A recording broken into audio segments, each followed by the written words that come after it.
Pemirsa, Firman Ardiansa, pengedar narkotika jenis sabu-sabu dengan berat bruto 25,42 gram, divonis Majelis Pengadilan Negeri Palembang yang diketuai Henry Agustian dengan pidana penjara selama 8 tahun, denda 1 miliar, subsidiar 190 hari penjara.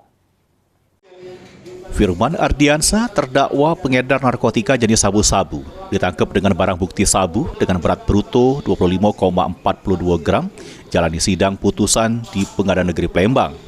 Sidang yang dipimpin Majelis Hakim Henry Agustian. Juru amar putusannya menyatakan terdakwa Firman Ardiansa sudah terbukti secara sah sama meyakin kebersalah ngelaku tindak pidana KTH jadi perantara juru jajo beli narkotika golongan 1 juru bentuk bukan tanaman yang beratnya melebihi 5 gram. Penghukum terdakwa dengan pidana penjara selama 8 tahun dan 1 miliar yang kalau tidak terbayar diganti kurungan penjara selama 190 hari. Dijatuhkan pidana terhadap terdakwa Firman Ardiansa alias Jobol bin Panani Hasan. Oleh karena itu dengan pidana penjara selama 8 tahun, denda sebesar 1 miliar rupiah dengan ketentuan apabila dalam waktu 1 bulan pidana denda tidak dibayar, diganti dengan pidana penjara selama 190 hari. Heru Wahyudi, PAL TV.